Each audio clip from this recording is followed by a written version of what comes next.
T Hindi learner channel इनकी நம்ம பார்க்க போறது विशारद पूर्वक फर्स्ट पेपर ला सेकंड एक्सरसाइज पठित पुस्तक के आधार पर मेहमान से भगवान बचाइए पाठ का सारांश लिखिए அதாவது நம்ம படிச்சிருக்க நம்மளோட புக்க பேஸ் பண்ணி मेहमान से भगवान बचाइए அந்த லெசனோட சாராंश எழுதுங்க அப்படினு சொல்லி கேட்டிருக்காங்க இதுக்கு ஃபர்ஸ்ட் பாருங்க கஹானிகார் का परिचय கஹானிகார் அப்படினா ரைட்டர் அவரோட இன்ட்ரோடக்ஷன் அவரோட பேர் வந்து பண்டிட் கோபால் பிரசாத் வியாஸ் அவர் பிறந்த தேதி வந்து 13 फरवरी 1915 ஸ்வர்கவாஸ் அப்படினா அவர் இறந்த தேதி 28 मई 2005 இந்த வருஷத்துல இறந்திருக்காரு அடுத்தது ஜன்மஸ்தான் அவர் பிறந்த இடம் பராசோலி மதுரா உத்தர் பிரதேஷ் அந்த இடத்துல அவர் பிறந்திருக்காரு அடுத்து जीवनी அப்படினா அவரோட வாழ்க்கை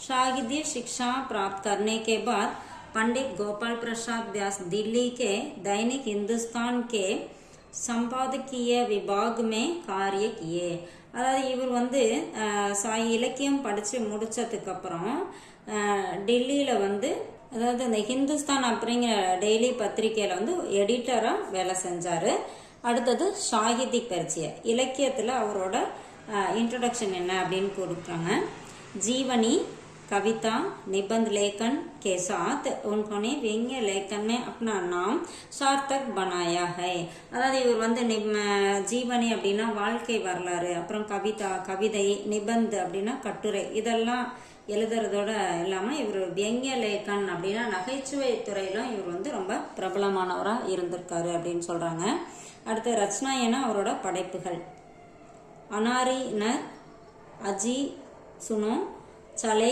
ஆ ராஸ்தே ஹே ஆதி இதெல்லாம் அவரோட படைப்புகள் சாராंश இப்போ வந்து இதோட அந்த பாடத்தோட சுருக்கம் என்ன அப்படிங்கறத பார்க்கலாம் मेहमान से भगवान बचाइए पंडित गोपाल प्रसाद व्यास की एक व्यंग्य रचना है அதாவது இந்த படைப்பு வந்து கோபால் பிரசாத் அவங்களோட ஒரு நகைச்சுவை படைப்பு அப்படிங்கிறாங்க जिसमें आधुनिक समय में मेहमानों को बोझ समझने की मानसिकता पर हास्य के माध्यम से प्रकाश डाला गया है இதுல வந்து இவங்க என்ன சொல்லியிருக்காங்க அப்படின்னா இன்னைக்கு இருக்க காலத்துல வந்து விருந்தினர் அதாவது கெஸ்ட் வராங்க இல்லையா அதை வந்து ஒரு சுமையா கருதுற அந்த மனப்பான்மையை வந்து வெளிப்படுத்தியிருக்காங்க அதாவது நகைச்சுவையோட வெளிப்படுத்தியிருக்காங்க அப்படின்னு சொல்றாங்க அடுத்து मेहमान அப்படின்னா गेस्ट पुराने समय में हमारे देश में मेहमानों को दिल से स्वागत किया जाता था அதாவது பழங்காலத்துல கெஸ்ட் வந்து மனசார வரவேற்றாங்க அப்படின்னு சொல்றாங்க அவர்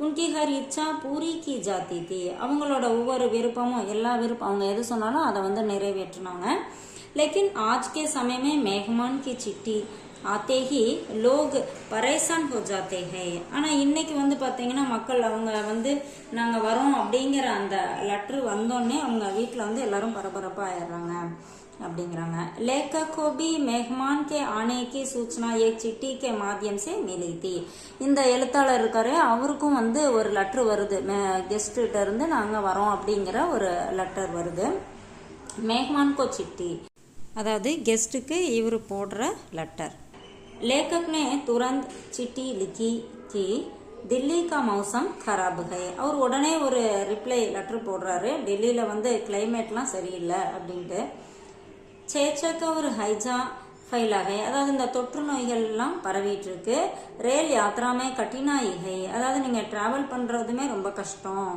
यहाँ आकर भी कोई मनोरंजन नहीं मिलेगा क्योंकि ना फिल्में अच्छी है और ना ही कोई खेल இங்க ஏன்னா இங்க வந்து எந்த ஒரு விளையாட்டும் நடக்கல தியேட்டர்ல எந்த நல்ல படமும் ஓடல அப்படின்னு சொல்றாரு அடுத்து பாருங்க मेहमान से परेशान அதாவது விருந்தினர்களால டிஸ்டர்ப் ஆகிறது लेखक मेहमानों को मुसीबत मानते हैं जो बिना सूचना अचानक घर आते हैं அதாவது விருந்து இந்த எழுத்தாளர் வந்து ஒரு கெஸ்ட் வந்து சுமையா கருதுறாரு அவங்க வந்து எதிர்பாராம வந்துடுறாங்க அதாவது ஒரு லெட்டர் எதுவுமே போடாம வந்துடுறாங்க उनके नमस्ते से ही लेखक घबरा जाते हैं. அவங்க வந்து வாங்க வணக்கம் அப்படின்னு சொல்றதுக்கே அவருக்கு வந்து பயமா இருக்கு. से बचने के लिए उन्होंने ऐसा घर चुना जहां पहुंचना मुश्किल हो. அதனால இவங்க என்ன பண்றாங்க, வீடு செலக்ட் பண்ணும்போது யாருமே வந்து அடைய முடியாத மாதிரி வீடு வந்து செலக்ட் பண்றாங்க. दरवाजे पर पत्नी पहले मेहमानों की जांच करती है और जरूरत हो तो कह देती है कि बाबूजी बाहर है. அதாவது தர்வாஜே பர் அப்படின்னா அந்த கதவுக்கிட்டே அவங்க ஒய்ஃப் வந்து அவங்கள செக் பண்ணிட்டு என்ன சொல்றாங்கன்னா, பாபுஜி அதாவது அந்த வீட்டுக்காரர் வந்து வெளியில போயிருக்காரு அப்படின்னு சொல்றாங்க. ஃபிர் பி குச் லோக் தஃப்தர் தக் பகுஞ்ச் ஜாத்தே ஹே. இருந்தாலும் ஒரு சிலர் என்ன பண்றாங்க, ஆபீஸ் வரைக்கும் போயிடுறாங்க அவங்கள தேடிட்டு அப்படின்னு சொல்றாங்க. மேஹ்மான் ததா பத்னி கா வியவஹார், அதாவது கெஸ்டும் அந்த அவங்க ஒய்ஃபோட அந்த நடத்தையும் எப்படி இருக்கு அப்படிங்கிறத இங்க சொல்றாங்க. बचपन का कोई दोस्त बिना सूचना के आ जाता है तो वह तुरंत अपनापन ஜத்தானே லகுத்தா ஹை. அதாவது குழந்தை பருவத்திலேயே ஒரு ஃப்ரெண்ட்ஸா இருக்காங்க அப்படிங்கிறப்ப அவங்க வந்து எந்த ஒரு இன்ஃபர்மேஷனும் இல்லாம வராங்க. வந்தோடனே அவங்க என்ன பண்றாங்க, எல்லாத்தோடையும் அன்பா பழகுறாங்க. அப்னாப்பன் ஜத்தானே லக்தா ஹை தானே ரொம்ப அன்பா பாசமா பழக ஆரம்பிச்சிடுறாங்க. லேக்கின் லேக்கி பத்னி ஏசே சமய அஜீப் வியவஹார் கர்னே லக்தி ஹே. ஆனா அப்ப வந்து இவங்களோட ஒய்ஃப், அந்த எழுத்தாளரோட ஒய்ஃப் என்ன பண்றாங்க, அது பிடிக்காம வேற விதமான அவங்களோட நடத்தைகள் வந்து போயிட்டு இருக்கு. என்ன மாதிரினா, பீமார் ஹோனேகா பஹானா, அதாவது உடம்பு சரியில்லாத மாதிரி இருக்கிறது. அப்புறம் வந்து பச்சோங்கோ பீட்னா, குழந்தைகளை அடிக்கிறது. பர்தனோங்கோ தோட்னா, பாத்திரங்கள் எல்லாம் உடைக்கிறது. தால்மே மிர்ச்சி ஜியாதா டால்னா, அதாவது பருப்பு இதெல்லாம் சமைக்கிறாங்க இல்லையா, அதுல வந்து மிளகாத்தூள் அதிகமா யூஸ் பண்ணிடுறது, அவங்க சாப்பிடும்போது ரொம்ப காரமா இருக்க மாதிரி. உஸ்கே இஸ் வியவஹார் से मेहमान समझ जाते हैं कि वे यहाँ बोझ है और துபாரா நகி ஆத்தே. அப்போ வந்து அவங்க என்ன பண்றாங்க, இந்த மாதிரி இதை பார்க்கும்போது அவங்க திருப்பி வரத்துக்கே அந்த இடத்துல வாய்ப்பு இல்லாம ஆயிருது அப்படின்னு சொல்றாங்க. விசேஷா இதோட கருத்து என்ன அப்படின்னா, यह लेख समय के साथ सामाजिक मूल्यों को बदलने पर आधारित है.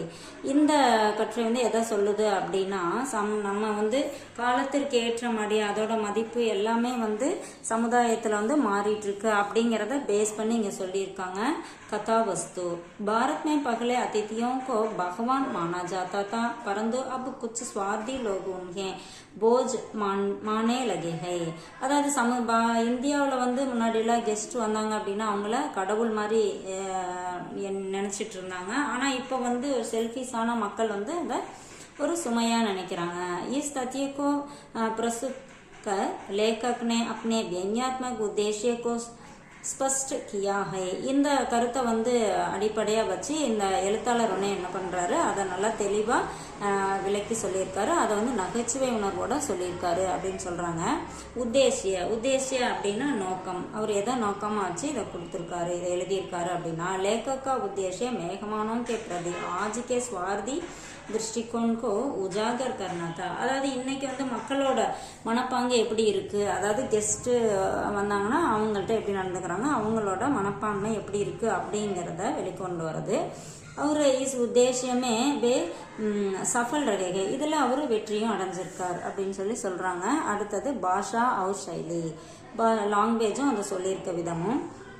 लेकी भाषा और शैली में व्यंजन की स्पष्ट झलक है. இந்த இதுல வந்து இந்த சொல்லியிருக்க லாங்குவேஜ் அப்புறம் ஸ்டைல் எல்லாமே வந்து ஒரு நகைச்சுவையா தெளிவுபடுத்தியிருக்காரு, விளக்கியிருக்காரு. ஜோ கஹானிக்கோ ருச்சிகர் பனாத்திகே, இது வந்து இந்த கதையை வந்து இன்ட்ரெஸ்டா கொண்டு போகுது அப்படின்னு சொல்லியிருக்காங்க. இந்த மேஹ்மான் சே பகவான் பச்சாயே இந்த லெசனோட சாராம்ஸ் வந்து கொஞ்சம் ஷார்ட் பண்ணி கொடுத்துருக்கேன். இது உங்களுக்கு ரொம்ப யூஸ்ஃபுல்லா இருக்கும்னு நினைக்கிறேன். தேங்க்யூ.